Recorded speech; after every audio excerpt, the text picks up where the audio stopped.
बिस्मिल्लाहिर्रहमानिर्रहीम। हज़रत अली करम अल्लाह वजहुल करीम के बारे में नबी करीम सल्लल्लाहु अलैहि वसल्लम ने फरमाया, आना मदीनतुल इल्म व अलीयुन बाबुहा, मैं इल्म का शहर, अली इसका दरवाज़ा। इसकी एक मिसाल इस तरह समझ लीजिएगा, दिलचस्पी के लिए आप सुनिएगा, इंशाअल्लाह ईमान ताज़ा होगा कि हज़रत मौला अली करम अल्लाह वजहुल करीम के पास, अमीरुल मोमिनीन के पास एक फ़ैसला आया। फ़ैसला क्या है कि 17 कुल ऊँट हैं और 17 ऊँटों के 3 मालिक हैं, 3 वारिस हैं। एक दूसरे हिस्से का मालिक है, एक तीसरे हिस्से का मालिक है और एक नामे हिस्से का मालिक है।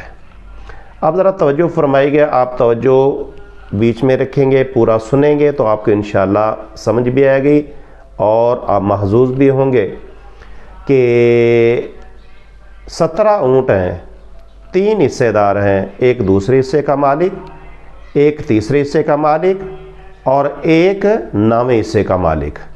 देखिएगा 17 ऊँट हैं, दूसरे हिस्से जो आधे का मालिक है, अगर 8 पे उसको तकसीम किया जाए तो 16 आएगा, एक ऊँट बढ़ जाएगा। अगर 9 पे तकसीम किया जाए तो एक ऊँट कम हो जाएगा। इसी तरह तो तीसरे हिस्से का मालिक है, अगर 5 पे तकसीम किया जाए तो तीसरे हिस्से पे करना था ना, तीसरे हिस्सा उसको देना है तो वो 5 आएगा, 2 ऊँट बढ़ जाएंगे। अगर 6 उसको दिया जाए तो ऊँट एक कम हो जाएगा, यानी ये बराबर बराबर तकसीम नहीं हो रहा है। इसी तरह जिसका नामा हिस्सा है तो वो भी कैसे पूरा आए, तो वो कहने लगे कि चलो जिस हस्ती के बारे में नबी करीम सल्लल्लाहु अलैहि वसल्लम ने फरमाया कि मैं इल्म का शहर, अली उसका दरवाज़ा, उसकी बारगाह में क्यों ना हाज़िर हो जाए। तो जब वहाँ आप पहुँचे तो आपने जब उससे सुना, उनसे सुना, उनका मकसद, उनका मुद्दा, उनका मुकदमा सुना, तो आपने अपने ग़ुलाम से कहा कि जाओ अपने ऊँटों में से एक ऊँट इनके साथ बांध दो।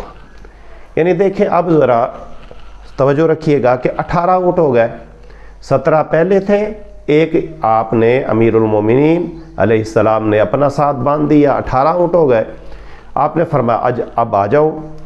जो था दूसरे हिस्से का मालिक यानी आधे हिस्से का मालिक, उसे कहा कुल कितने हो गए? 18।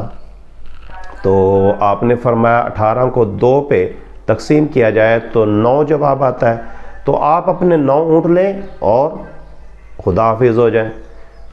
ठीक है, 9 ऊँट उसने लिए और चलता बना। अब आ जा तू जो तीसरे हिस्से का मालिक था, कुल थे 18, 3 से तीसरा हिस्सा 6 बनता है, 6 तरह 18। उसको कहा कि 6 तू भी ले और चलता बन। अब जो नामे हिस्से का मालिक था, कुल 18 ऊँट थे, तो आपने फरमाया 18 को 9 नामा हिस्सा मिलना हो तो फिर 9 दूना 18, 2 का तू मालिक बनता है, 2 तू ले और तू भी चलता बन। और आप ज़रा तवज्जो फरमाइएगा, जो दूसरे हिस्से का मालिक था उसने कितने ऊँट लिए? 9। और जो तीसरे हिस्से का मालिक था उसने कितने लिए? 6। और 9 6 कितने हो गए? 15। और जो नामे हिस्से का मालिक था उसने कितने लिए? 2। 15 और 2 17।